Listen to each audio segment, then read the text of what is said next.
Initializing recap. The first thing you see is the tree canopy of the Forest of Goa. And the second thing you see is the Maverick suspended above you, cockpit and bridge, nose facing directly at you, almost like it's staring at you from above. The Maverick doesn't exist anymore.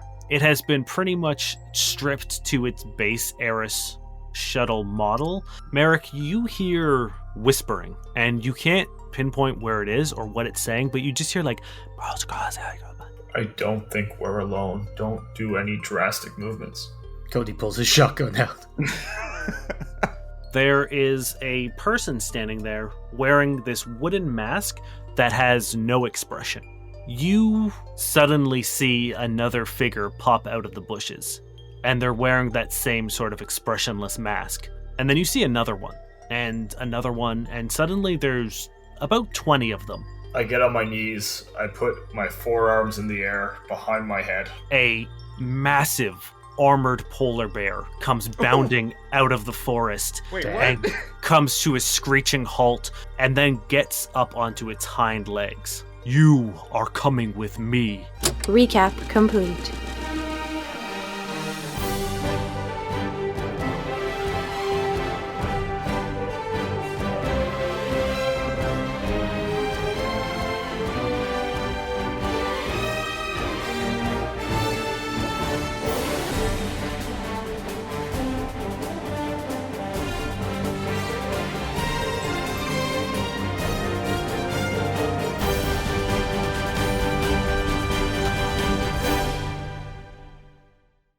Welcome back to another episode of No Quest for the Wicked. Boys, I have 2 questions for you. Yeah. Yes. Yeah? Okay, so you're ready to rock? Yeah. Oh, yeah. Merrick's, yeah. Yeah. More importantly, are you ready to roll? I am. You guys have been shackled to a large wooden pole. It's fairly heavy, and you guys are kind of supporting it on itself, and you guys are alternated. So, Cody, you're on the left. Merrick, you're on the right. Durrin, you're on the left. And Durrin, it sucks. You're smaller, so you're kind of like holding it over your head. Am I even, like, doing anything to help carry its weight at all? There's a reason you've been put on the back. Okay. Is Durrin awake? Yes, you guys have been awakened. It wasn't a like strong poison or anything. It was meant to just sort of quickly incapacitate. And the captors that have taken you have taken off their masks, and you now get a decent look at them. You see the giant polar bear is at the front and talking to a Lashinta woman. Was that the one we had chased, or the one that gave him a spear? That is the one that you chased, yes. Okay. The one that gave him a spear was a Vesk, who is standing to your right. And there is a smaller Yosoki guard to your left, and then there are 2 humans bringing up the rear. And you guys notice, oddly enough, that all of these people, despite them being different races, all have one unifying trait and quality, is they all seem to have a natural element to them. So the Vest's scales have kind of like this moss that grows intermittently in between them.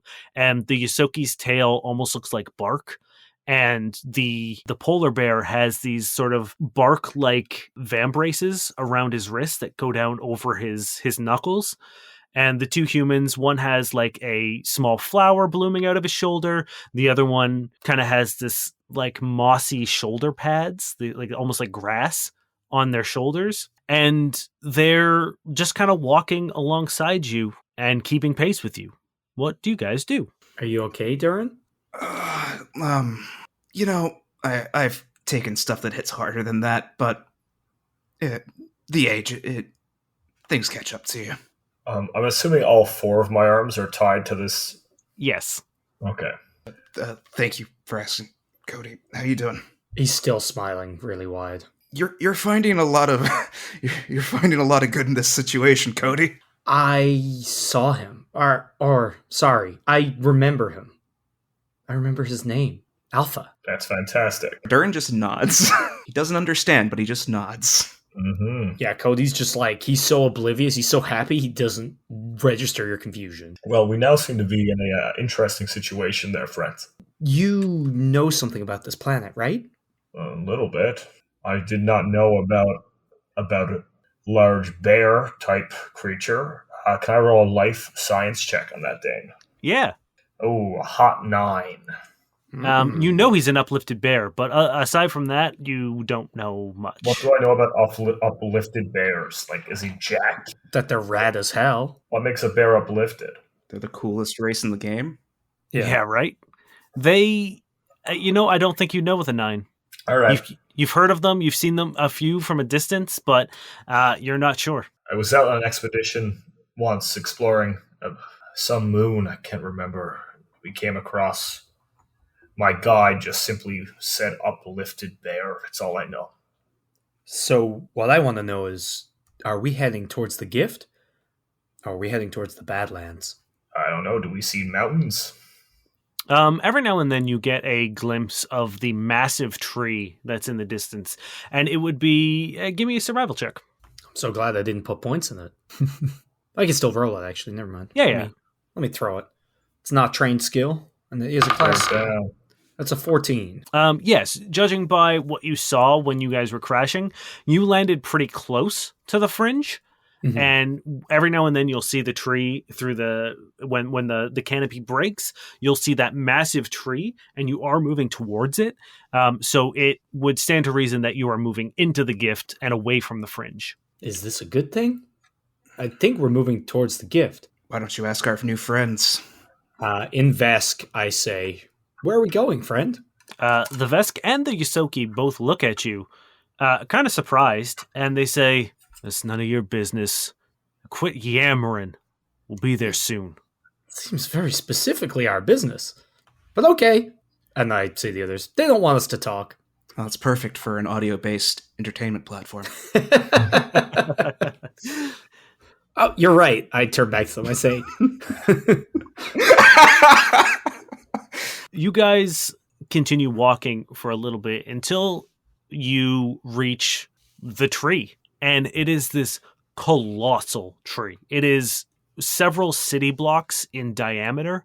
It's fucking massive. It would probably take about 2 hours to walk like the circumference around it. And there's these large vertical logs around the whole thing, creating a fence, almost like a crescent-shaped fence with these 2 massive wooden gates. And when they arrive, the bear stomps the spear 3 times, and the gates swing open, and they lead you inside. And it is this surprisingly simple but beautiful settlement. It is built into one of the nooks of where the roots descend from the trunk and into the ground of the tree.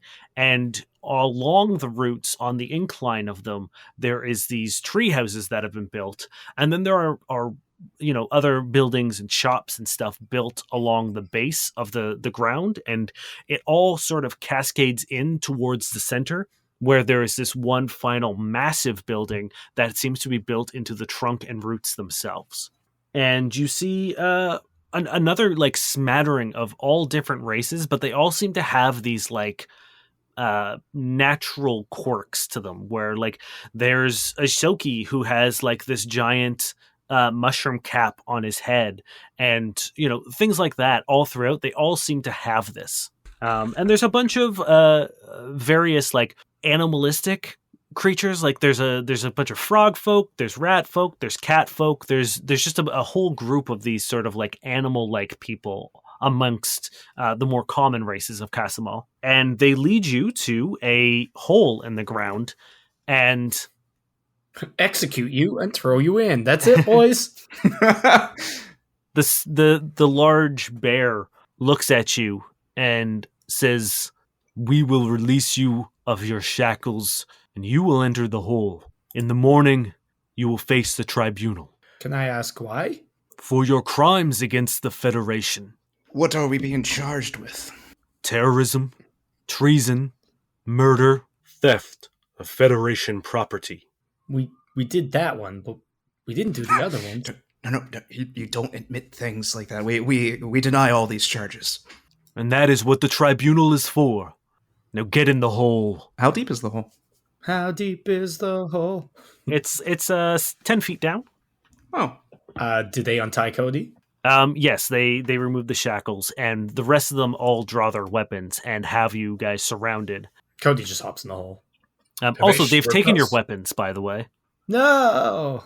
Even my cool gloves? No, they probably wouldn't have taken your gloves, but obviously they can't take your Solarian blade. But all your firearms and your melee weapons are gone. what about the explosive in my cheek pouch? Is it apparent that you have something in your cheek pouch? You know what? I'm leaving that up to you, and I want to know which one of them had to reach into my unconscious mouth and pull it out. I think. You know what? I think they probably do a pretty thorough search, and I think the other Yusoki probably did it. Yeah, and plus, like, if they saw the videotapes, it makes sense they would pull out, right? Yeah. Yeah, I imagine the other Yusoki are like, wait, we got one trick. I always do the old cheek bomb. Yeah. The old cheek bomb. They unshackle you guys, and they wait for you to get in the hole. Cody just steps into the hole immediately. Yeah, Durrin will jump in as well. I will also get in. Is there anyone down here with us? Nope. It is just an empty, sort of like 10-foot by 10-foot hole. And the sun begins to set, and it gets darker, and you guys are left alone until there's a slot that gets slid open, and a crate descends into it, containing 3 plates of food. What food? What are we looking at here? It's a lot of root vegetables. There is sort of like a fairly simply prepared like flank of some sort of meat, and then a healthy serving of greens. Oh, they're actually feeding us pretty well then. Oh yeah, no, this is a shocking prison meal. Yeah. Cody attacks it. I'm going to take this moment to look at Merrick. Merrick, we haven't had much time to talk since all that happened, but No, we're in prison. yeah, you know, we have a moment. Can't help but notice you happen to recognize the guy that was coming after us. Which guy? You mean the man who ripped a tank apart with his bare hands? He punched the tank to death. He did punch a tank to death. Cody's just like, there's amazement on his features. That was really fucking cool. And Yes. something that probably shouldn't exist. Friend of yours? We're acquainted. Yes. We have been, well, I guess it's been, 2, almost 3 years since I left on my tempering. At the very least, I'm losing track of time, but it's been a couple of years since we met, yes. Any chance he's gonna come and save us? Didn't seem like he was happy to see you. He does have a habit of appearing when I least expect him, but I believe that's something we won't want right now. His name is Azan. He's an enigma, a mystery. Everything he does will surprise you, but don't be surprised that everything he does surprises you. Cody's like, just like his eyes are flicking back and forth as he's like following the thread. I don't know what's going on. What's he looking for? He was looking for something. Said you had it. He was pretty adamant about it. Probably after the silver liquid. He took down the cube, I guess, to get it. I've asked Azan a million questions over the years, and I don't know if I ever get a straight answer. I don't know why he does what he does. I've never known what his goal is. To me, it always seemed like he was doing exactly what he wanted, which is whatever he wanted. The silver thing. That's what we saw on the ships. That's what we saw dripping out of our friends, Greg and Frag. It's what we saw. Now, Dane, did Steven Stevenson blow up? Was that the guy holding the bomb? No, but you don't really know the fate. If he was still at the cafe, yeah, he's fucking gone. But the bomb was delivered. We didn't explicitly see him die? No. Good, because I love him. He's like second, I think, to Boomer. We saw the guy who blew himself up with the silver thing. We saw the silver thing around his hands when he punched that tank to death, which again was very cool. He knows what it is. He uses it, wields it. Do you know what it is? Have you known this whole time? No. Or it wields him. Azan has always been different. always so very much a human, but so very much inhuman. I know I'm just saying a lot of nonsensical things about them. That's because I don't know. You know, the book I've been working on, I literally have a chapter labeled as and there's not a single word written down. That's a terrible book. It's a terrible book. Well, you could write "punch the tank to death" there. That's a really good start. That would be the first line. I'm assuming before he wasn't leaking that goo. Yeah? No, not that I remember. So that's new. Several times. A lot of the times we interacted, I was under the influence of something. What do you mean? Drugs, Cody. Hmm? We did a lot of drugs. Cody is... You see a very blank expression, and then Cody says, "What do you mean?" Anyway, a lot of times we shared together were quick and fast and Durrin, Yes. intense. you have a computer's skill that's pretty decent, right? Oh, yeah. Pretty okay. Roll me a computer check. Yeah, sure. I'm sure there's drugs for androids. Oh, pretty. 25. You notice that Cody didn't seem to pick up anything that just happened, and you can probably infer that there's a child lock on Cody. Oh my god. That's interesting. That's fun. And you note that he's never smoked properly. They're always unlit, and he's never taken a drink. He always just pauses before his lips. That's true. I will take a mental note of that. I'm not going to share it with the class just yet. I'm just going to be like, interesting. You also imagine Cody probably does not know. Yeah, and I think I'm going to start thinking about that for a bit. We can't worry about Asin anymore until we get off this planet. We face some tribunal in the morning. Sure, we could try to escape, but this is a village or town or community filled with so many people, and we don't know where we're going. How am I supposed to know what to do now the captain's gone? We make decisions together as a team, Cody. What you want to do is equally as important as what myself and Durrin want to do, okay? I think what you need to best remember is the captain abandoned us, so we're on our own. Cody looks so sad at that. He did what he had to do. You say that. He said not to be a hero, but then he went and did it. Yeah. Yeah, that's what you get. Maybe the captain also knew more than he ever let on. He saved us. I think that counts for a lot. And we'll save him. There's nothing wrong with being a hero, Durrin. We just have to be heroes now. Get him back. You know what? I'm more game for saving the rest of the crew. We can't think about all of that until we get off this planet. So let's take it one step at a time. We can't big picture this until we deal with the immediate threat in front of us. Okay, well, You're right. tomorrow, we don't know what this tribunal is, but last time law enforcement came for us, it didn't go well. We almost died a dozen times, and no one believed us, even though I said it to at least 3 men. I don't think they're going to believe us anymore here, especially since we did, in fact, steal the Stalwart Blade property, and I admitted to it a minute ago. Because it's true. But that alone maybe will get us thrown in jail, even if they don't believe the other stuff. So, do we need to just escape now? Dan, can I roll a culture check? Do I know if this is the capital, or is this like an offshoot village? With your culture check before, you know that this village doesn't really have much, no one really knows about it, and this is definitely not the capital. The capital was on a big giant waterway, right? Yes. Cool. So these people probably aren't Federation, so we don't need to worry about that, I hope. But they're still trying to enforce Federation laws? Well, no, we were just found in their area, their territory, Cody. But they said they're trying us for crimes against the Federation. To clarify, Cody is correct. They are citizens of Goa, and that therefore means they're citizens of the Federation. They know who you guys are and are taking the matters legally upon themselves. Mm-hmm. Well, I guess we have to escape. I don't know whether we'd be better off doing that now or tomorrow, but I don't know what to do. I'm not good at thinking for myself. I can only even half think right now. Cody, how many escape movies have you seen? Plenty. What's your favorite one? I only can remember 4 movies right now. You can make up one that doesn't exist in reality. Okay, great. Escape from Dublin. It's the 7th in the Escape from New York series. John Carpenter Jr. Yes. You've seen it, or you've heard of it. I used to make money bootlegging movies, so I've seen a few. Cody's hype about that.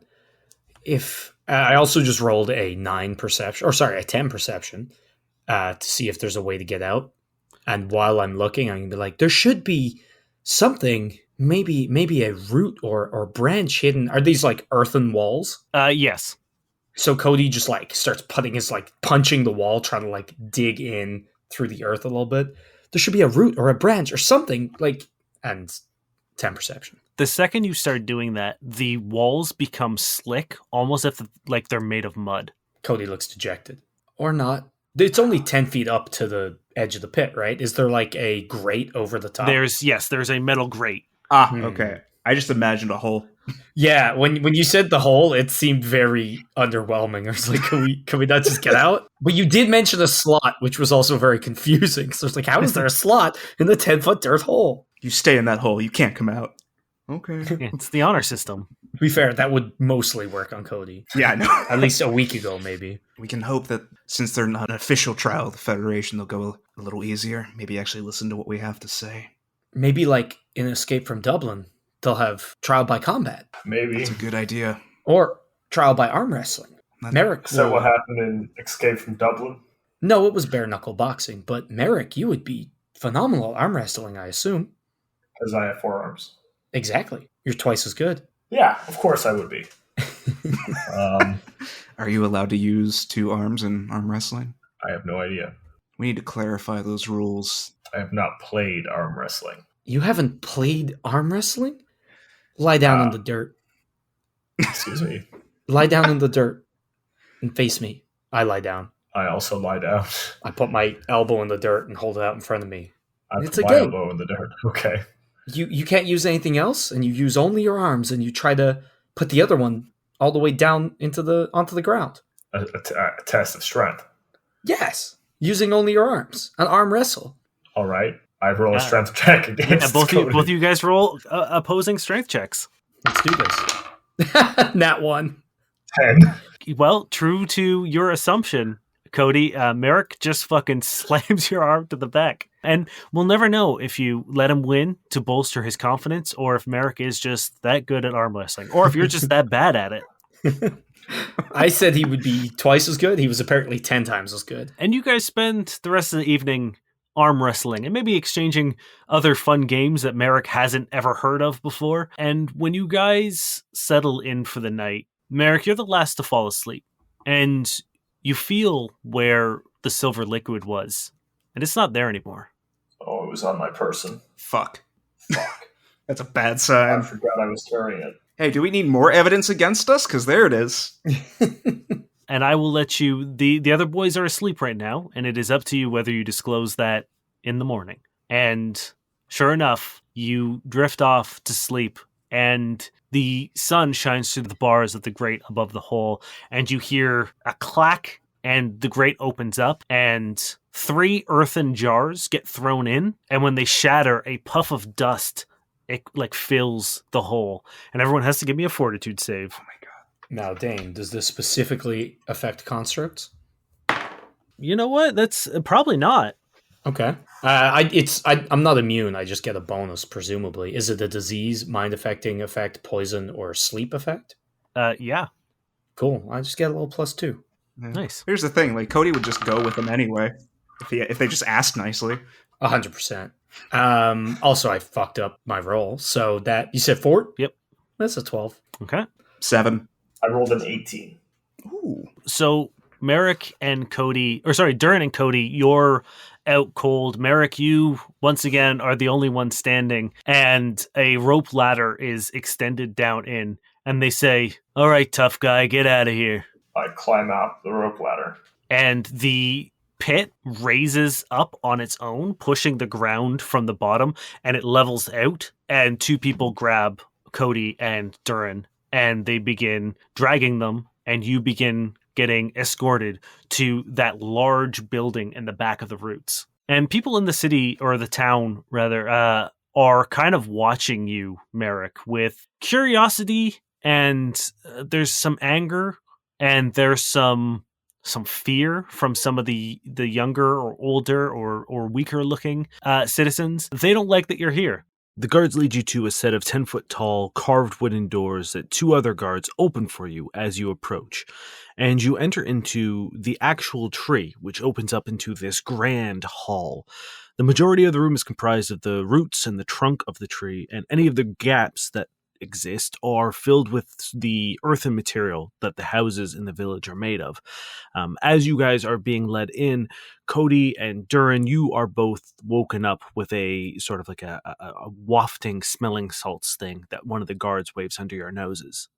And there is an alcove in the far back in which the large bear sits on a throne in the middle, and then there are 9 seats in front of him that are currently empty. And you are escorted to the front, where there is a podium, and all along the sides there are people. And in front of the people there are small wooden boxes in front of everyone. And the bear smacks the staff on the ground 3 times, and he says, "We are now beginning the tribunal.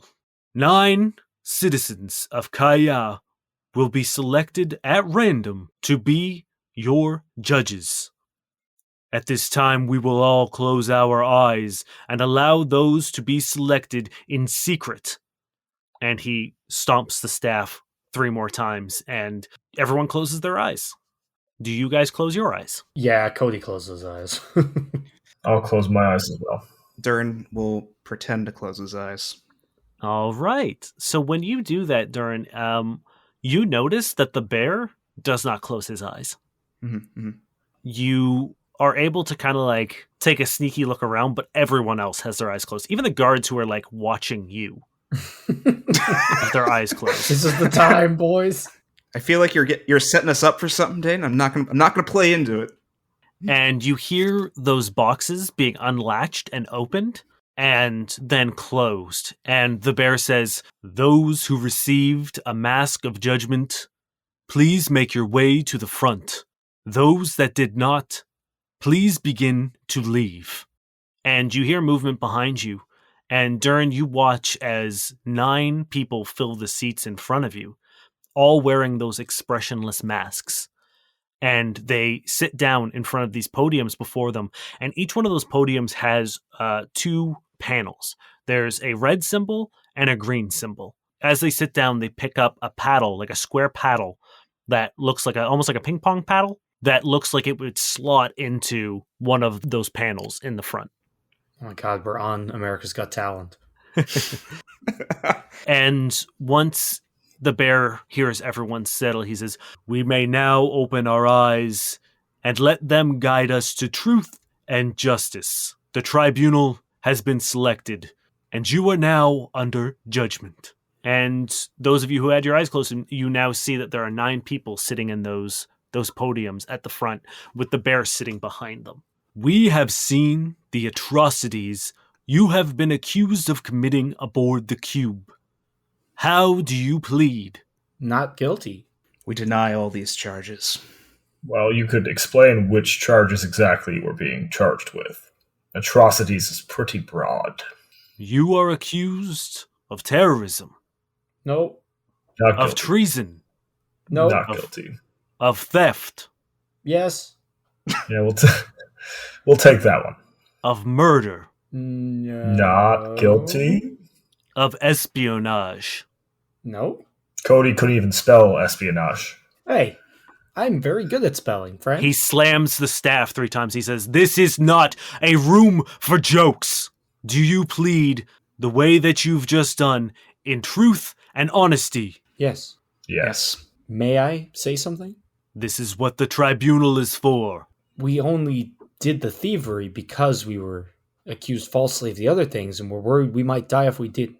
So we're very sorry about that, too. "What proof do you have that you were falsely accused?" I turn to the others, and I believe it is on you to prove us of our guilt. "We have evidence." And he presses his hand on the edge of the throne, and a screen appears. And once again, he shows footage of Cody pulling out his gun and pointing it at Thimble in the crowd as they run away. And he shows the video of the reversed footage of Durrin pulling out the bomb and assembling it in reverse. He shows a video of you guys handing the package to the man at the transport terminal. He shows a video of you guys breaking into the storage locker and fighting the drones as they shout, "Treason! Traitors!" If I may. You may. My friend here, the video was backwards. And before you claim it wasn't, why would he then have the disassembled bomb in his cheek pouch that you yourselves claimed? Would we set a bomb only to run away with it disassembled? The bear thinks on this for a second, and he looks at someone who is currently like manning a small computer station. He says, "Reverse the footage." The technician taps for a second, and the second they hit what you assume is enter, it says on the screen, "Video file corrupted." And he stares at this for a moment, and he looks back at you and he says, "There is no means of proving this either, but I would like to hear the accounts of the day from your point of view." So this all started. Sir, my liege, what is the proper terminology? Pardon my disrespect. You will refer to me as Judge. Of course, Judge. Our tavern was sent on a mission to inspect, to find a missing tavern, a distress call. Upon heading on that mission, we were attacked. After fending off, we found the wreckage, we found 2 taverns, and we found a silver liquid, which you may have found in my belongings. We returned to the cube after logging and recording what had happened, and while we were there, our captain went to the Federation to tell them our findings, and as most taverns do, we went to take on a couple of cases. And when we did, out of the cube where there were usually hundreds and hundreds and hundreds of options, on this very day there were 3. And myself and my 2 compatriots here, we went about our day, any business. We did the 3. We delivered a package for an individual on the cube. We fended off some bugged security drones, which you saw were yelling, "Traitor, traitor, traitor." They were set to attack almost anything that moved. And then lastly, we were to go research, to look into an incident happening below. I forget the actual case. Why did we go down there? Was it something suspicious? A suspicious package, yeah. Something suspicious on the reactor. Which is the bomb that you saw Durrin take apart, trying to save the lives of the people of the cube. We were set up that day, Mr. Judge, from the very beginning. Someone wanted something from us. I don't know what happened that day that we had to take the fall for, but we did. And it's easy for a group of people who work and live in a tavern, who travel the system, who are there for a day and then gone the next, to be set up for a fall.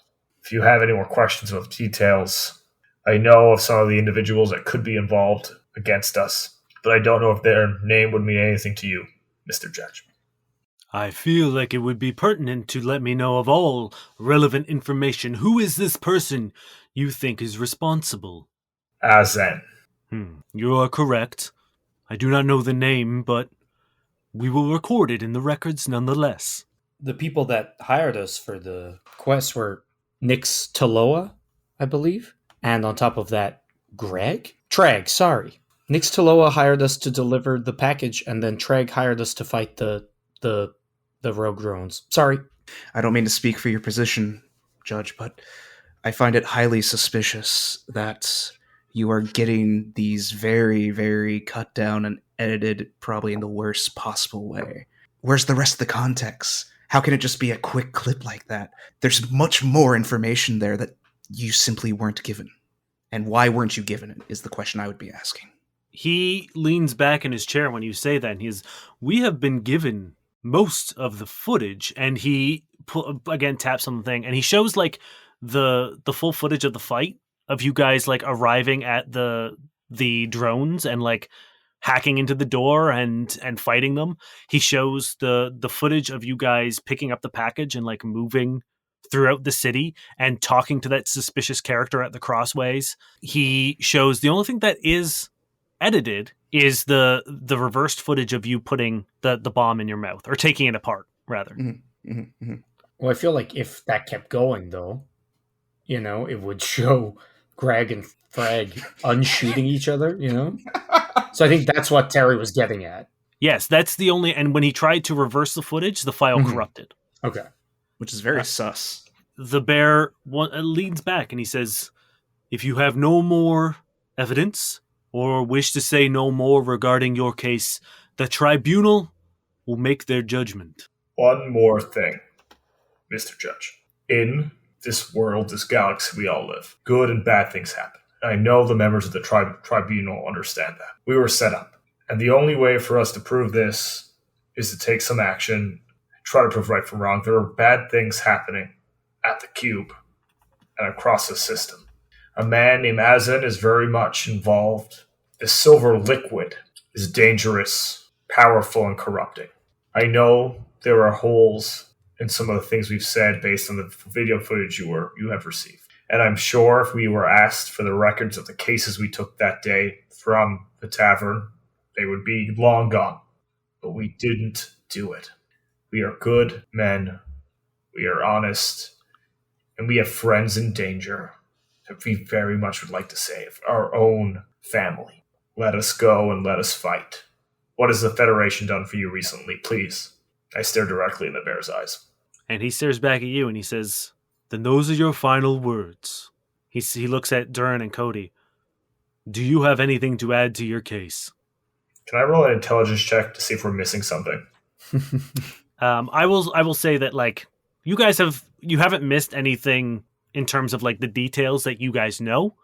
Okay. You've done a very good job explaining what happened. At this point, this is more a you guys using your personalities and this is like a personal plea moment. Can I roll a diplomacy to go with my speech? I would love you to, please. That will be a 17. Fantastic. Mr. Judge, do you have the data on the chase? Do you have videos from the chase? I believe so, yes. I would like you to go over the data and the video files and notice that were we meant to kill or terrorize, we would have done so. I believe you will note that I, to great detriment of my own party, swerved out of the way of a minivan full of children. I will have you note that despite having multiple attempts to injure or kill or maim the pursuing Stalwart Blades, I believe the only person who took any kind of serious damage was one who was shot somewhat seriously, but not fatally, I hope. The rest were punched or thrown to float safely to the ground below. You've seen our weaponry. We could have inflicted more damage. I guess that's what I have to say. Why would we abstain?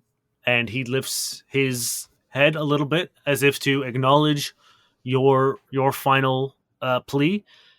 Give me a diplomacy check, please. Oh, well, bye, boys. I mean, I'm taking into account that like what you said has sound logic. I know. I just like specifically as an android, just my social skills are not great. That is a 12 minus 1 is 11. Okay, you're getting bonuses for your convincing speech. Okay, Durrin. I have a quick question for you, Dan. How fucked was the cube when we left it? It was pretty fucked. Yeah, you right? saw there was some like pretty solid structural damage. It wasn't in its cube shape. Like parts of it had been sort of like blown off. So there was like widespread chaos when you were leaving. I urge you to look through the wreckage of our ship. You will see our inventory, our own footage of us on the ship itself. You will find no plans for espionage, no plans for centrifuge. You will find that nowhere in our ship did we have the parts capable of creating the damage that happened to the cube. And he nods and he says, "Then we will put the tribunal to their vote." And he leans back in his chair. "You will now begin the voting process." And the 9 people at the front who who make up the tribunal pick up their paddles, and the first one slots and covers up the red symbol, leaving the green. The second covers the green, leaving the red. Third, red. Fourth, red. Fifth, green. Sixth, green. Seventh, red. 8th, green. You are now tied. 4 versus 4. The final vote determines your fate. And the last person moves his paddle over to cover the green. And then looks at Merrick and looks at Cody and Durrin and slides it over the red, leaving the green, voting in your favor. And the bear leans back again and says, "The tribunal has spoken. They have found you innocent." Oh my god. I bring the boys in for a big hug. This is great. Well, I believe it will only last for this Yeah. community, but we'll take a small victory.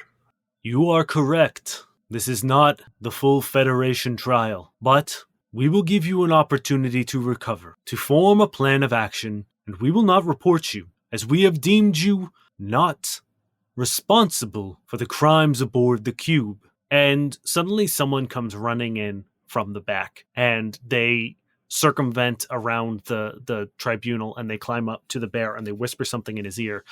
And for the first time, his like stony demeanor breaks, and he smiles, and he says, "In fact, though we find you innocent, we will still sentence you to community service." Excuse me.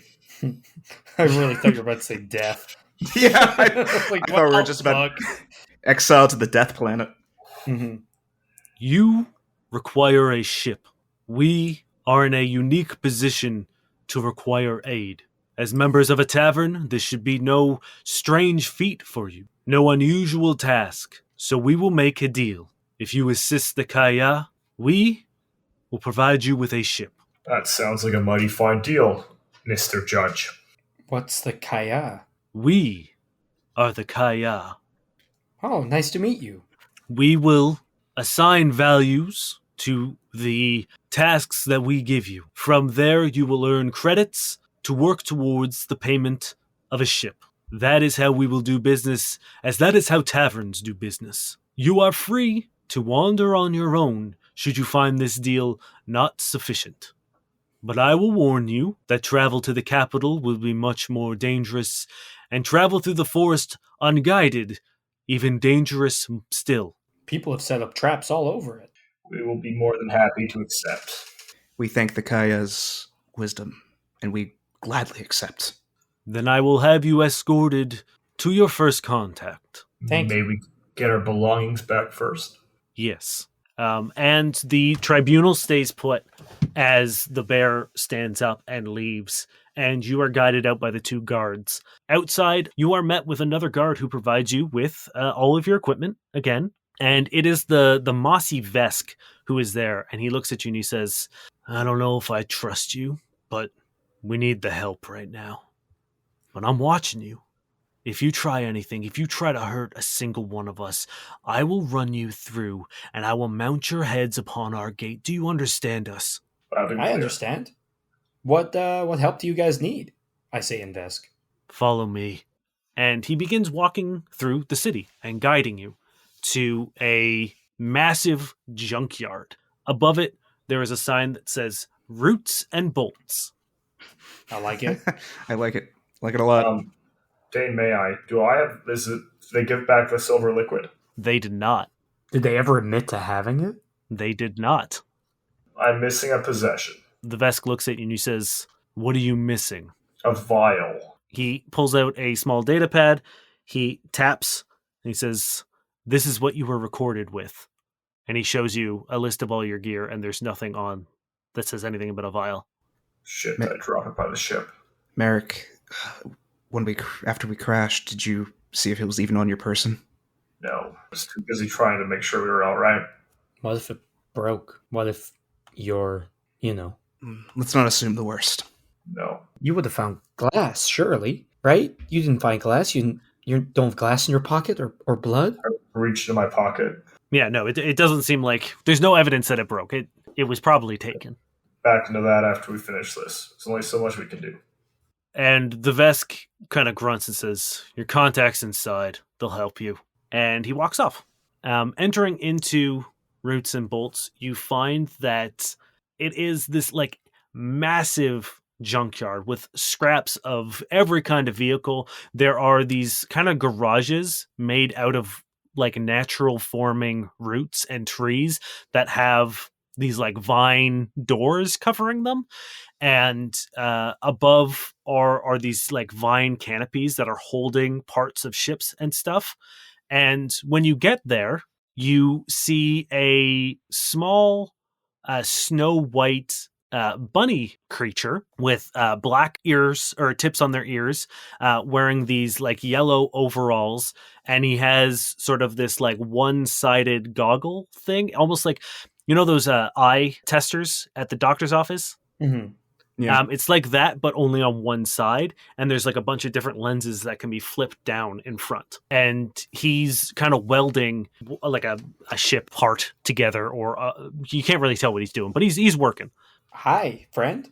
He stops the welding and he flips the goggles off his eyes, and he says, hello guys, hi. We're here for community service. Oh, you're the Crash Tavern. Well, oddly enough, and he looks at his watch and he says, it should be arriving in any minute now. It?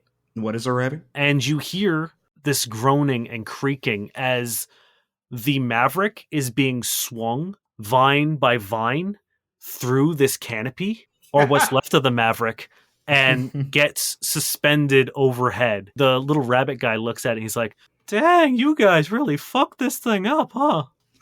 I blame the pilot. Cody turns and he just looks so offended. He jumps down from like the little ladder that he was standing on. He takes a walk around and he looks at it. He's like, I don't know, man. There's some pretty fucked up drift damage on here. It was the best engineering I've ever seen. Right until you destroyed the ship. Cody, I hate that you're getting the hang of sarcasm. Well, gentlemen, I got good news and I got bad news. Please. Just give us the bad news. We're pretty much ready for anything at this point. Bad news, you'll never afford to fix this. Great. Good news, I can fix this. What? You can fix this? Yeah, I can fix this, no problem. Are you saying fix or fic? It's just the way I say it. Okay. Fix a minute ago. What? You definitely said fix a second ago. Well, maybe it's just because the guy who's making me talk keeps saying it weird because his voice is weird. Oh God, I'm confused. How can you fix it if we can never afford for it to be fixed? Well, I'm just saying that if I fix it, you won't be able to afford that I fixed it. Well, Gotcha. can you fix it for free, friend? Yeah, I'm a magical bunny that can just fix anything with no problem. This is amazing. We can get the captain, guys. That's also sarcasm, Cody. I'm gonna roll sense motive, see if I agree. That's a 1. I don't think it is. He's a magical bunny. Okay, well, this is charming. What are you guys here for? Oh, you're the tavern folk, right? You're here to help. Yes. You're gonna want to talk to the boss man. He's in the back. You won't be able to miss him. If you find a little vial in the wreckage, can you please put that aside for me? Maybe we should check, just in case. Is it safe for me to have a quick look? Yeah, hold on. And he whistles, and the vines descend the Maverick onto the ground. I check the Maverick to the vial. Give me a perception check. Can I help? Yeah, everyone can roll a perception check. Yeah. That's a 17. 23. 18. Nope. You do not find any vial. If you see a silver liquid in there, don't touch it, alright? Okay. Cool. Where's your boss? He's at the very back. It's, like I said, hard to miss him. Thank you, Mr. Magic Bunny. I head out. What was your name? My name's Short Jack. Short Jack, thank you so much for doing all this for free. It's incredibly... I know you're magic, but this is very kind. Wow, you're I exhausting. Walk out. Thank you, Short Jack. What do I see outside? Yeah, let's go find the boss. You guys are still like in this like giant sort of circular junkyard, and you go to the very back, and there's this massive tree that seems to be like spreading. It is the source of like the walls and the garage and the vines and everything, and that's all you see. Hello. He said can't miss him. A little like branch taps you on the shoulder, Durrin, And I take a look. and it like sneaks back up, and it like kind of pinches your your back arm, Merrick, Excuse me. and it like disappears again, and it like taps your chest, Cody. Mm-hmm. And when you look down, it like flicks your nose. Can I roll a like athletics to not be flicked? Because we So used to do this. playful. Me and Alpha did this all the time. I'm Yeah. trained. Sure. That's a 21. Yeah, you as it goes up, you're able to like catch it, and you hear, "You're a quick one," as the tree comes to life, and a face appears in it, and it looks at you, and it says, "You must be the tavern folk." I shake the branch like I'm shaking its hand. Nice to meet you. It's very nice to meet you too. You may call me Triador. Dane, that's the fucking best name. Nice to meet you, Triador. Hi, Triador. I'm Cody, Mason Storm McLean. It's a pleasure, Triador. Durrin. Merrick, nice to meet you. It's a pleasure to meet you as well. So it seems that you have been serviced with helping us. And vice versa, we will help you. I sensed you would be of the useful variety, which is why I sent them to talk to patients. Is Who's that the name Patience? of the bear? Yes, our leader, Patience. As you say, the bear. That, in retrospect, that does come off pretty rude. I didn't mean to be rude. I also got my own name wrong a second ago, so there's that. Hey, it happens. I'm Cody Dalton Storm McLean. Sorry, my memory files have been a little fucked. If I do say so myself, Mason fits just fine. What do you need us to do? Well, as members of a tavern, surely you are no stranger to contracts. Since your ship is currently, how do we say, Fucked. completely fucked, I will be operating as your tavern panel, so to speak. I have reached out to those within the community for an assortment of jobs. You will choose to take those jobs, and depending on your level of success, we will award you credit towards a ship. Sounds good to me. That sounds like what we agreed to. Sounds fair enough. We are more than willing. Well, then let's not leave this to be delayed any longer. And he kind of shimmies his branches, and that sort of like real rascal branch comes back with a small tablet and hands it to Merrick. All right, this is something we're used to. I start scrolling through the tablet. So currently there are only 3 jobs. No. Oh god. No. I'm out, buddy. I understand your hesitancy considering your circumstances, but I assure you I have vetted these myself. All right, Triador, we'll trust you this time. I trust you completely. And you look at the contracts, and there are 2 bounties. Sorry, there's 4 quests available. There's thank 2 God. 2 bounties, Oh. one task, and 1 delivery. What are the bounties? Yeah. So the bounties are, there's one called the Storehouse. And when you click into it, it says residents have noted that a strange noise has been heard in the storehouse at the edge of Kaya. All right. Strange noises, storehouse for unknown causes. Okay, got it.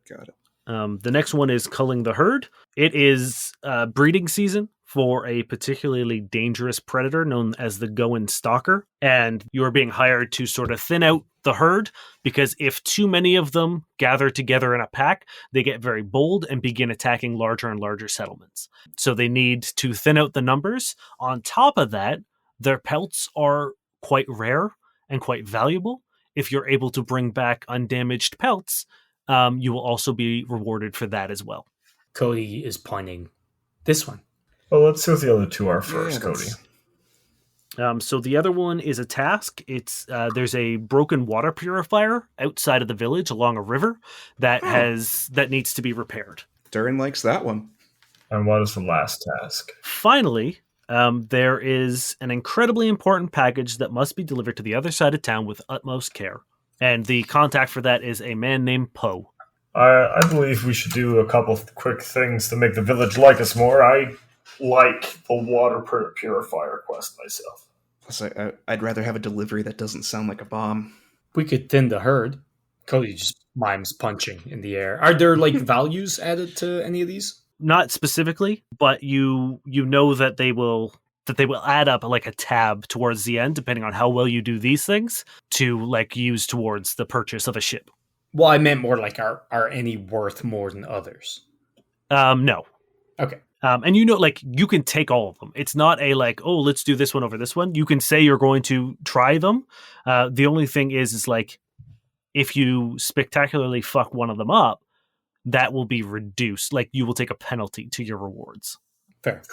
Well, what's nearest? The delivery, I would assume. Yes, the delivery is the only one that like takes place within the walls of the city of Kaya. All Well, right, I think there were 2 votes for the water one, right? but it makes sense to do them by proximity. Yeah, I mean, like once you do the delivery, if you head out, you'd be able to like do a step-by-step thing of like hitting all the ones outside of the walls. Let's do All right, the let's do delivery it. first. All right. Let's go meet a man named Poe.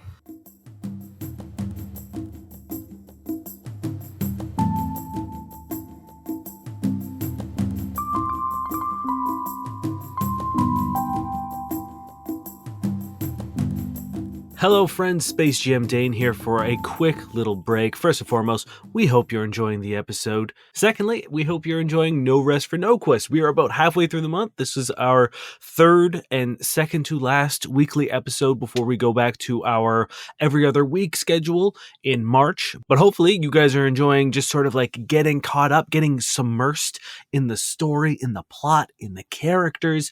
We had a lot of people say some really nice things about the flashback episode last week. And I'm really proud because we were really nervous about it. So thank you very much for everyone who said nice things about it. It really meant a lot to us. If you want to join the conversation and reach out and hang out with us, there's a couple ways you can do it. First and foremost, you can reach out to us on social media. It's at NoQuestCast. That is both on Instagram and Twitter. We do lore posts and stuff like that. We share little clips from the episodes. But Twitter is also a great place to reach out to us and interact with us and ask us questions. But I think the best place to hang out with us would be to join our Discord server. We started it up a while ago. We've already got quite a cool community going there. It's small, but it's mighty. It's a lot of fun. The people are really, really cool. We couldn't be happier with the people that have joined so far. So head on over to noquestcast.com. There's a link to join our Discord and pop in and say hello. We would love to see you. We are happy to answer any questions that we can as long as they don't have spoilers. There's a place where you can show off your fan art if you want to, or share theories with other people. As I've mentioned before, there are quite a few wild theories that I think a lot of people would be interested in seeing and maybe dissecting or adding to. It's a really good time. That's all for this week, friends. We will see you next week, and we hope you enjoy the rest of the episode. Take it easy.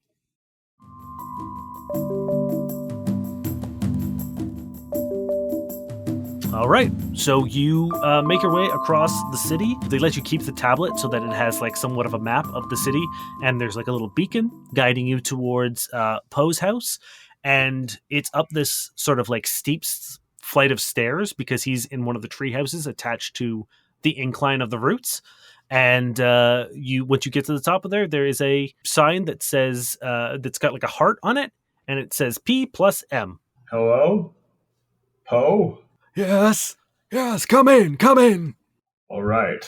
Pardon our intrusion as Merrick opens the door, or ferries the door. And when you walk in, it is this old, like, toad man. And he has this long white mustache and like a soul patch and thinning hair on the side. And he has like a little red cap on, like a little flat cap on. And he's wearing like a cardigan. And he's got a cane, and he's wearing these like plaid tweed pants. And he shuffles towards you. He says, you must be the tavern folk. Welcome. Come in. It's a pleasure to meet you, Poe. Thanks for having us in. Of course. I mean, this is how we get things done, right? Now, we don't have much time. Well, I mean, we've got all the time in the world, but I assume you want to get this going, right? So I'll cut to the chase. I need a package And he smiles when he says that. Oh, delivered around town. no. Oh, dear. I'm getting more concerned. What is the package, Poe? Hold my shotgun subtly under my jacket. He says, package, come on out here. And an older frog woman with this like curly white hair and a mole or a wart kind of on her chin that has a few hairs growing out of it, and this like really thick red lipstick and a purple eyeshadow comes rolling out in a wheelchair and just completely like stone faced, no expression, nothing. And she just rolls out and stops middle of the room. And he says, This is my package, my lovely, darling, beautiful, light of my life wife, Mo. I am old. She is old, and the stairs prevent us from going for our walks now that she's stuck in a wheelchair. We are currently petitioning to get a elevator or some form of transport for her to get out of the house, but she hasn't left in weeks. This is terrible. She loves this city, and she would like nothing more than to see it again. So I have constructed a beautiful carrying device for my wife. and he brings out what is essentially a backpack with a seat. Perfect. And he would Okay. like you. I would like you to carry my wife around town and show her favorite spots. Do what I cannot. So please, whoever thinks they can carry her the longest, please put it on your back. I'll load her on, and off you go. Poe, it would be my pleasure. Would you like to come with us? Unfortunately, these old bones, again, I would love to, but it would be too much of a strain for me, which is the reason why I need your help. Can you make it down the stairs? Because we could carry her wheelchair down and then we'd have all of us. Yeah, it'd be very heartwarming. He thinks about that and he says, Oh, okay. Yes, let's do that. All right. Is there anything mechanically I should know before I volunteer? Because I've already volunteered. yeah, there will be some checks in order to carry this woman on your back. Do you have better strength, Merrick? My I strength guess is it's too late. decent. Yours must be Too decent late. as well, right? Yeah, I've got +3 to it. Yeah, as do I. Okay. Well, it's good because I already volunteered. Sure enough, Cody, you strap it on, and it's for something that's homemade by someone Poe's age. It is surprisingly comfortable and surprisingly secure. And Poe enlists the help of you, Merrick, in lifting her up into the seat. Even if we got her wheelchair down, she would be too low to the ground to see most things. So this way she can see over everything. It's beautiful. And I appreciate this. Darling, love of my life, how do you like it up there? And she just, again, stone-faced, looks down at him and looks back straight. She's like, and Poe's like, Oh, she loves it. I haven't seen her smile like that since our wedding day. Is she good? What do you mean? She's ecstatic. for all intents and purposes, she hasn't moved. She's just like staring blankly. Does anyone have medicine? Don't worry, she's alive. Okay. Okay. I was really worried this was some kind of like ditch a corpse on the edge of town plot. You've traumatized us. I used to be a trusting android. I'm sure there's a small section of DMs and GMs out there that is proud that I've already ruined you guys within like 5-6 sessions. To be fair, you ruined us after one. I got scared when he gave us 3 tasks, so yeah. I don't know. And you guys make it outside. Cody, you're going to have to give me an athletics check as you walk down the stairs. All right. That's a 20. That's perfect. You managed to take these stairs as if you didn't have an old frog lady on your back. You managed to walk down without even jostling her. And Merrick and Durrin, you help Poe down with the wheelchair, and he climbs inside and he says, Darling, let's go for a walk. and Where to? the first stop is going to be to the gardens. Poe directs you, and you guys make your way through. And the gardens don't seem to serve any function other than community happiness. It's not like a garden where there's like crops or anything. It's just this gorgeous well curated and taken care of spot that has these like gorgeous flowers and some that like you might never have seen before, might not even be able to grow anywhere else. And as you walk through, give me a perception check. Ooh, all of us? Oh, it's a nat 20, son. Whoop, whoop, whoop. For a total of 22. Perfect. You see that there is a flower that is currently in bloom that is drawing a huge swarm of insects. There seems to be a lot of insects over there. I feel like we should be hesitant. And Poe looks at it and he says, Oh, yes, the Caligari flower. The various insects are drawn to it because of its sweetness. As soon as it lands, or a bug lands on it, it's kind of like a sticky trap. At night, it slams shut and devours them. But during the day, it is a bit pesky to walk through, but it's something Mo loves. And we will walk through. Yeah, like, we're not going to say no to this. Yeah, I'm not saying no to anything. These. You know what? I'm going to sense motive this guy. It's a 1. I don't know what you were looking for, but he's just an old man trying to make his wife happy. Well, if he's fucking with us, well, if he's just trying to get us through progressively worse things till we die or make us do a crime. You broke Cody's trust, Dave. Yeah. You No, destroyed it. he's just doing what he wants for his wife. Like, Durrin finds this very heartwarming. He's very into this. So. Yeah, so does Cody, but Cody's also terrified. Durrin, you know about insects and stuff. Anything we can do to... Why would I know Do you? about insects? One of you guys. Merrick? Life sciences thing? That's a hot 13. This is enough to know that like none of these bugs are particularly dangerous. They're just going to get in your fucking face. And because you've noticed them, you'll have a bonus to the save as you walk through it. That's fine. Yeah. And the only person who needs to make the save, like it's easy enough for you guys to walk through. They're fucking annoying, but Cody, you're going to need to make a reflex save and you're going to get a +2 to this roll. Well, If you drop Mo, this is where she dies. That's going to be a 16. You make it. You ready yourself knowing that the bugs are there. You kind of just like take a deep breath in and just power through. And you can tell Mo is completely safe back there. As Poe looks up at her and he's just like, I couldn't ask for a better chaperone. Thank you, young man.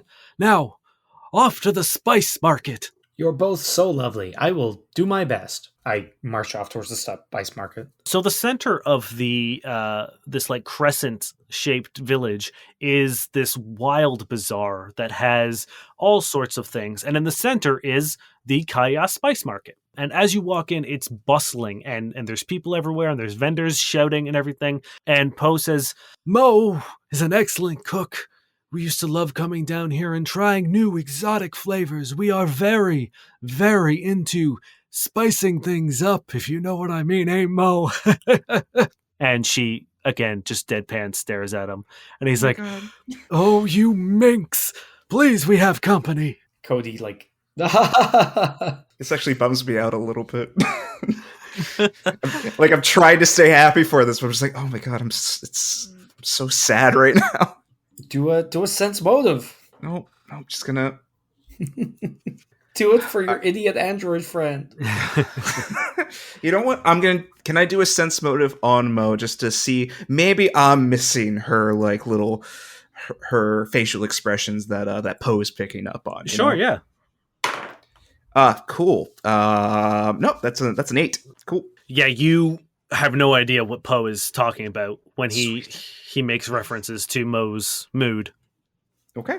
As you guys are taking in, and the spice market is actually really nice. Like the smells and the aromas are, it almost kind of like makes you forget what a horrible situation you're in. And you kind of lose yourself for a second until one of the spice vendors runs up to you, Cody, and he's like, spicy pepper, and blows some of it in your face. What an asshole. Why are we at this? What a dick. I just got pepper spray with an old lady on my back? Yeah, you're going to have to give me a fortitude save, please. Sure. What kind Now, of market Dane, is this? Does this specifically affect androids? I'm going to say yes. Well, is it a disease, mind-affecting effect, poison, or sleep? No, no, it's not. That's a 14. Oh, man, you sure it's a 14? Unless it's a mind-affecting, poison, etc. No, it's not. You Now, Dane, Mhm. before this, does it make me asleep, blinded, confused, cowering, dazed, dazzled, deafened, exhausted, fatigued, frightened, nauseated, panicked, shaken, sickened, staggered, stunned, or unconscious? No. God damn it. Just makes you sneeze with a violent sneeze as this pepper just gets wafted into your face. You hear a thunk as the back of Mo's head hits the board. Oh! And Poe, like, I think you guys all stop. Poe looks at Mo and he's like, Darling, are you okay?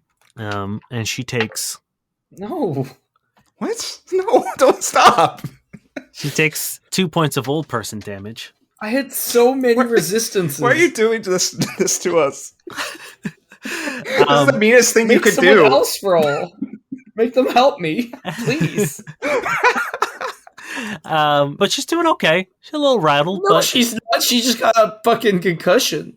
no, she's doing okay. She's still within her healthy threshold. I mean, I imagine like an android sneeze is real strong, so it was just. We still have Real our strong. 3 times a day healing thing, right? You better get ready with that. Poe says, perhaps we should get out of the spice market. This might have been a bad idea. I'm so sorry. I didn't know they would attack me with spice. No, Mo. Where do we need to go in the spice market? Poe looks at Mo and he says, She's seen enough. She would like to visit the school now. Oh, Only if you're sure. Only if you're sure, Poe. If there's anything she'd like to see or eat, we could grab it. Even if she doesn't want to go further, one of us could run and get it. No, it's fine. The spice doesn't sit well with our older constitution these days. This is more of a nostalgia trip. Let's head on over to the school. and you walk a little bit further down and you find the school. And everyone give me a sense motive as you see a group of school children playing some sort of game in the schoolyard. 8. All right, that's a 14. 8. Dane, I'm getting more and more mad at you with this. So You don't recognize this, but these kids don't see strangers often. And We're only level 2, Dane. do they violently punch the back of your head? no, they just get really excited and start rushing towards you to see you. What would you guys like to do? Merrick, you got a trick? I'm going to intimidate them. That's a fucking nat 20. How do you scare I have these a children? -1 intimidate. It doesn't matter. You got a nat 20. How do you scare these kids? I guess I just go wait until they're nearly like completely motionless until they get near, and then just like "Ah!"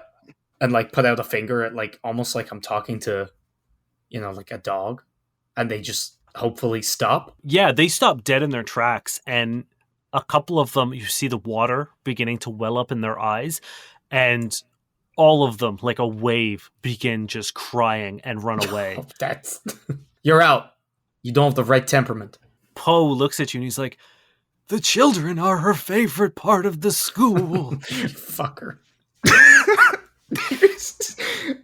Well, with a nat 20, maybe it would have worked out. Maybe I intimidated them into behaving very well, Dane. the teacher looks at you and you see them mouth, "The fuck, man?" as they all surround. Give me a diplomacy check. I refuse to roll anymore. It's not working out for me. 19. I'm going to aid.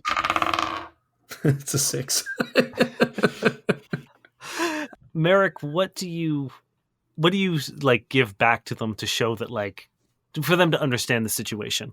I point at any aspect of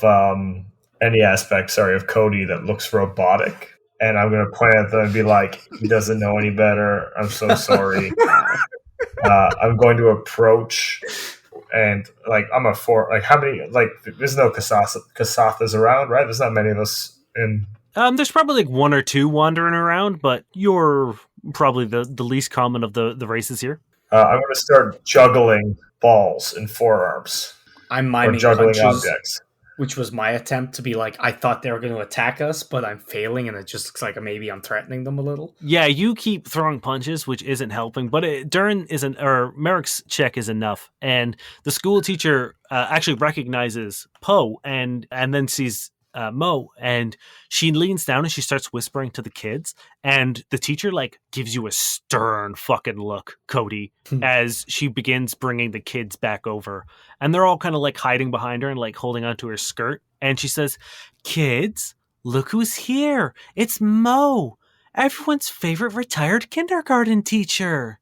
Cody turns around so she can like see them, and Mo sits expressionless as she looks down at the kids, and they're like, "Oh, she's so happy to see us! Yay, Mo!" And they all start like clapping, and the teacher walks over to Mo and she says, "It's so good to see you out and about again. I can't, you're just absolutely glowing right now. You're very lucky to have Poe." And Poe is just like beaming with pride. I give a very confused look to Merrick. I just smile and nod. Children, do you happen to know a song? I know Mo here loves music. The kids are like, "Yeah, we'll sing her favorite song. She used to teach us all the time." And they sing a jovial little tune, but it's just kind of like croaking. And it's just like, but it's like, it's cute that the kids are doing it. The way that kids doing weird shit is cute. And Mo sort of like, for the first time, kind of shuffles in her seat and rearranges herself. You look at Poe and he's like on the verge of tears. And leans over to you, Merrick, and he's like, I've never seen her so happy. You have a wonderful wife, Poe. If she was able to inspire children like this, we're more than happy to help. It's been a big day. Children, thank you. You've made my wife's day, maybe even her year. It was a pleasure to see you. I can't wait to visit again soon, but we have to go home. We're tired. He begins bringing you back home, and Cody, you're faced with one last challenge. The stairs back up. If you fall down the stairs with this woman on your back, I'm standing behind Cody. At this point, I want to. I don't. With 4 arms. I think Merrick Can I? and Durrin Are people are gonna. aiding me? Is that what you're saying? Merrick, I think, is aiding you. So Merrick, give me an athletics check as well. Cody, you're going to give me an athletics check. Actually, you know what? Cody, you're going to give me a constitution check. What? Why would you do that to me? These are easier because they're stat checks. Well, I'm not going to tell you what I rolled then. Well, you were rolling athletics. I didn't call for the roll yet, so you roll again. Well, what if it's worse? Well, that's... Am I being aided? I rolled a natural 20. Fantastic. So I get an 8 on the dice. My constitution's 1. That's a 9. Okay, so that's a 10 with Merrick's aid. Do we not get a +2? What did I say? 10.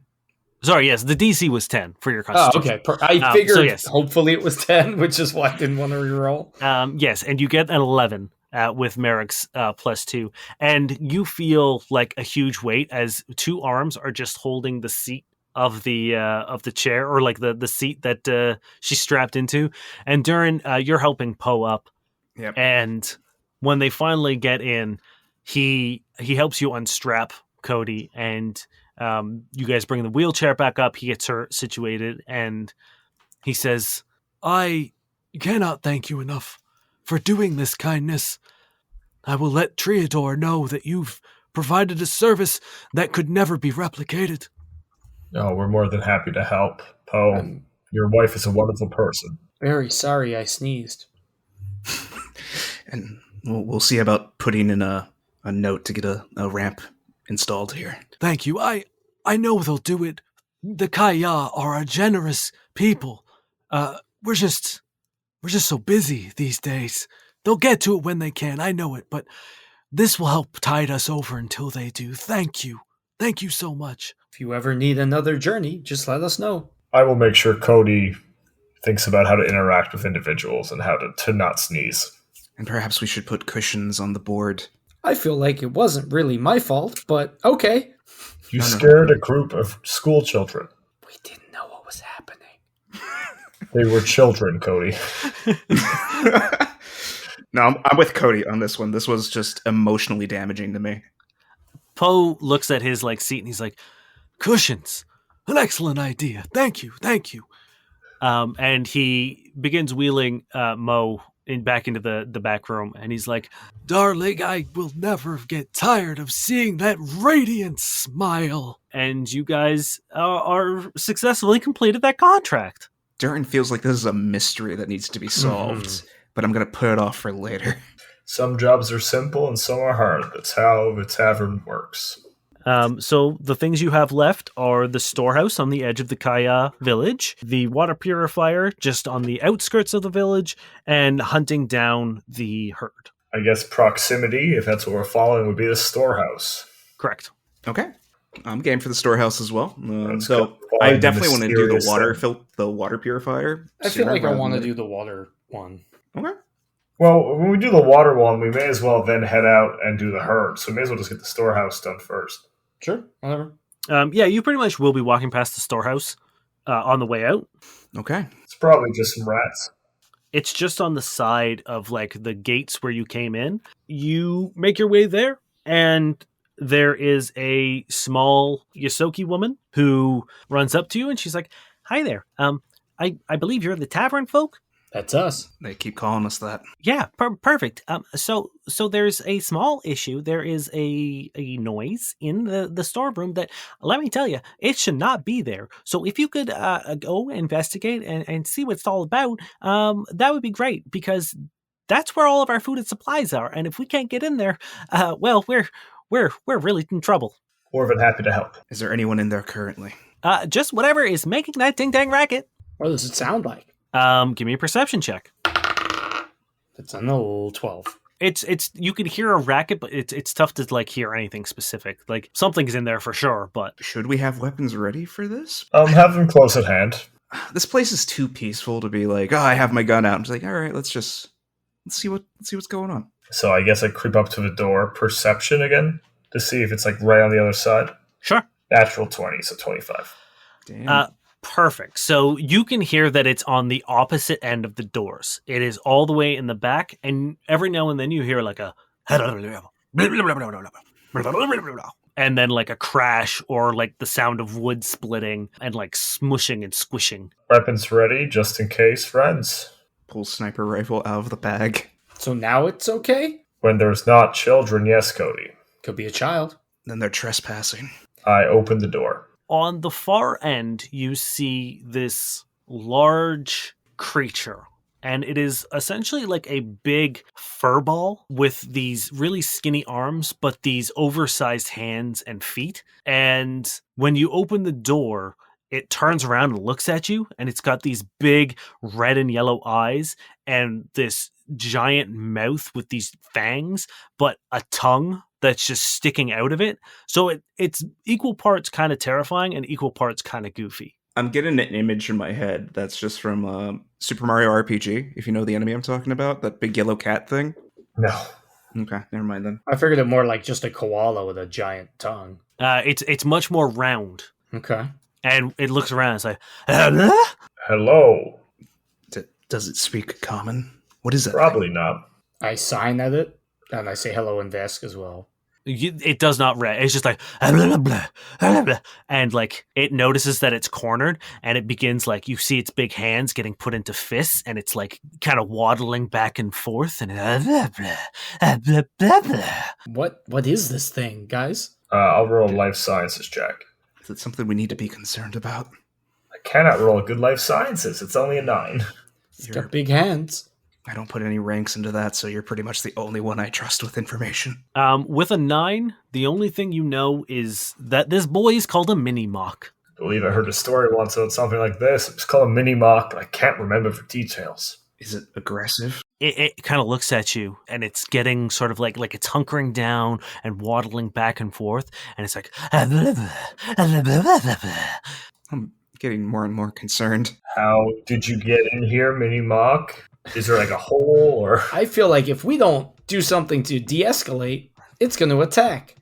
Let's try to back out and see if it follows us outside the warehouse.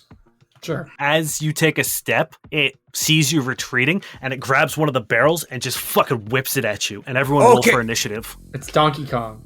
It's aggressive! It's aggressive! I got a 12. Okay. I got a 3. I got an 11. Let's see what it gets. It's tied with you, Durrin. What's your... My dex is +3, 16. Cool. Then you are going to go first. After Cody, I believe. Yeah, sorry. You're going to go before them. Gotcha. Cody, you are the first to react. Finally, your initiative pays off. I rolled a 6 and I got a 12. This is not even good. But hey, I'll fucking take it. Are we hurting this thing? Yeah, threw a barrel at us. Should we try to not hurt this thing? I have no idea, Cody. Cody says, be nice. And he walks up to the thing and he's going to try to use his restraining spinneret to, like, entangle it. Okay. What do you need to roll for that? I believe melee attack against their EAC. Okay. So I rolled a 21. Yeah. Cool. He's entangled. Okay. Yeah, hand conceals a rapid acting spinneret you can use to entangle an opponent with sticky webbing if you succeed a melee attack against their EAC. You're entangled for 1d4 rounds. All right. So then as you get close to it, because this thing is large, it does have a larger threatened reach. So it's going to take an attack of opportunity on you as you close in. Yeah, go for it. That is a 24 against your KAC. Yes. As you come in, it just fucking clocks you with its giant fucking fist and deals 13 points of piercing damage to you. Holy Jesus shit! Christ. We may have to kill this Piercing? thing. Didn't he hit me? Yes, he has like spines on his like hands are covered in like these little tiny like needles. Okay. Well, Oh, this thing's awful. He's entangled for 3 rounds. Yes, and as you do that, you manage to like wrist slap them onto his arm as he overextends, and now he is entangled. It is his turn. Sorry, how long is he entangled for? 3 rounds. Okay. Also, Dan, I thought you said I go before him. Yeah. Oh yeah, sorry, Durrin. Yes, you go. Yeah, especially after seeing Cody just get fucking whacked like that. How much of that stamina did it take? 13 out of 16. Okay, man, that hits I do- real hard. I do wish I'd known about that before trying to entangle because I probably just hit it. But that's okay. Cody turns around like blood pouring down his face. He's like, I don't know if option 1 is working. Is the lady still there? Oh no, she didn't come in with you. No, I was wondering if she's outside, but She might be outside, like peeking in. Yeah. I guess I'll give her a glance. I'm just like, is this supposed to be here? The giant monster? No, not supposed to be here. Okay, fantastic. As I will just like take a quick sprint over to like the left side and I'll take a shot at the bad boy because I'm a sniping boy. Sure. Yeah, because I think at this point, especially with how hard he's hitting, I think Deadly Force is okay. 10 against KAC. Not going to do it. Your shot just kind of like thunks into that mass of fur and doesn't seem to phase it. Cool. It is his turn to go now, and I think he's going to charge you, Durrin. Oh. Even though Cody's right there, you're the one who's like took a shot at him. Cody just kind of like gummed him up. That's fair. So, Cody, if you'd like to take your attack of opportunity on him as he leaves your threatened space. He has a bunch of minuses for being entangled, right? Yeah. Oh, I get an attack of opportunity? Yes. Oh, okay. Yeah, I'll take that. That is a 22. Yeah, that hits sorry, him. 21. Yep. I'm just gonna like try fucking get a fucking kidney shot in as he goes by. That's gonna be 7 points of damage. He crumples to the ground and rolls a little bit, and he looks up at you, and his eyes are like wide and filled with tears. And he's like, and he changes his course and tears out of the storeroom. Merrick, you're going to get an attack. Actually, you're flat-footed, aren't you? Because you haven't gone yet. Yeah. So he's moving at half speed, can't run or charge. Oh, fair enough. Well, then he's going to like just scramble, and he's desperately trying to get out of the storeroom. Merrick will get out of the way. He also does take -2 to his AC, just in case that 10 did hit. I doubt it does, but... No, it doesn't. Okay. Merrick, it's your turn. I'll get out of the way. Okay. It is Cody's turn. Actually, I'm going to step back and be frightening to try to lead him Like, it'd be intimidating to try to point him toward the gate instead of back into town. Okay, fantastic. Yeah, give me an intimidation check, please. 21. Yeah, fantastic. He sees you, and you can see his eyes are like focused on the top of the gate that goes around the city. So, like, he's gonna try to exit? Yes. Okay. What? Cool. Then I'm good. Yep. I'll put I'll manifest my solar weapon into my hand just in case, but... Cool. Cody, it is your turn. I guess I'm just going to try to add to that intimidate and like step up behind him and point my shotgun at him and roar. Okay. It's a 3. You try to be scary, but I think you're still reeling from that hit. So you're just like, I probably choke on some blood a little bit. yeah. And I don't think he notices you, but he definitely like knows you're behind him, and realizing in his panic he is now surrounded just adds kind of to the fear of the situation. Durrin, it is your turn. Yeah. If he's running for the gate, I'm not gonna stop him.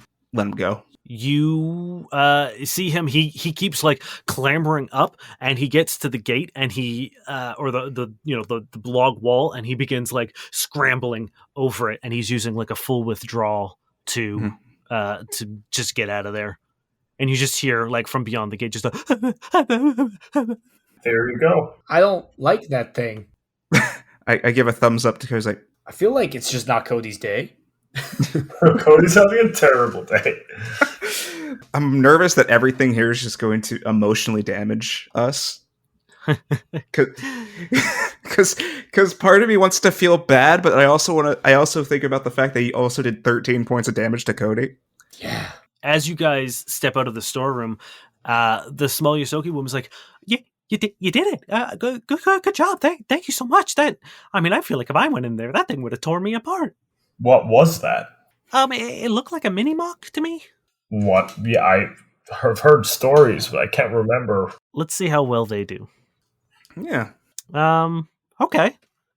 So they say, mini mocks are very territorial. Once they breed and have children, it's kind of like all they care about. So the adults protect the children to the death sometimes. They will do anything to make sure that they're fed and well kept and warm and safe. So really, they're just being good parents. Sometimes, it's an inconvenience to us. You're making me feel bad, and I hate that. I'm looking. There's no kids in this shack, is there? I assume it was the getting food part of that. Yeah, Probably. I was stealing the food to feed the kid. Damn it. Stop. Is there any food that's spoiled at this point? There's a ton of like barrels that have like that were filled with like pickled fish and kind of stuff that has been like hit the ground and or smushed because it stepped on it or whatever. There's also the barrel of like cabbage that it threw at you. You're good at following tracks, right, Durrin? Maybe we fix this problem a little bit more permanently by bringing the food, and it won't have a reason to come back. Oh, whatever food is out is spoiled. That's a terrible idea. Yeah, we'll leave it be. Because if we feed it, it's just going to be more likely to come back to the village again. Okay. It's just being a good parent. Yes, but if it hits that hard, there's not going to be this big, strong, android to defend here. Worry it'll come back if it didn't get enough food. It was very scared. Yeah, you gave that thing a good punch, and it's not going to come back. If we feed it the stuff that it saw here, that's when I would get worried. Yeah, let it eat what it comes to it naturally. It should hunt. At least and hopefully us getting rid of some of the predators in a little bit will make it easier for it to hunt. Cody's sad, but he's also bleeding from the face quite a bit, so... If you wish to feed it from the quote-unquote calling that we're about to perform, that's probably a little bit better than something from the storeroom. Okay. Yeah, so you guys finish that, and the little Yosoki woman taps a little bit on her wrist computer, and she's like, well, I can't complain about the results of that, guys. I've marked it as complete with flying colors. Good job. Thank you. Thank you. Can you point us in the way of the water filter? Yeah, of course. Yeah, not a problem. And as she says that, a horn blares above you at one of the guard posts above the gate. Oh no. And one of the guards yells, We got someone at the gate. and they say, open it, open it. And the gate swings open, and some of the other guards like begin running to the front. What would you guys do? Run We need towards to it, go with them. see what's going we on. need to see what's happening. Because this is the direction the thing fled, right? Correct. Oh, Well, son of a then bitch. definitely. What did we do? You turn the corner, and I guess you're expecting the worst at this point, but what you see is not what you expected. There is a man, barefooted, in tattered clothes, covered head to toe in blood. The whites of his eyes stand out even more against this crimson bath that he seems to have taken. And he staggers through the gate, and he's got his hands over his ears, and he's muttering to himself. Oh, God. He just keeps saying, oh God, oh God. And he makes eye contact with you, Merrick. And he begins walking faster, almost moving directly to you. And he gets there, and he gets probably within like 5 feet of you, and he's like clutching his ears, and you can tell that like his fingernails have been digging into his scalp, and there's like almost torn skin on the sides of his head from where he's been like clutching his hands to his ears. And he says, they're coming. They killed them all. They killed everyone. Who's coming? They're coming. And they're gonna burn the forest down. And he releases his hands from his ears, and you see just panic fill his eyes. He grabs onto you, Merrick, and he pulls you close, and he says, they're gonna burn it to the ground.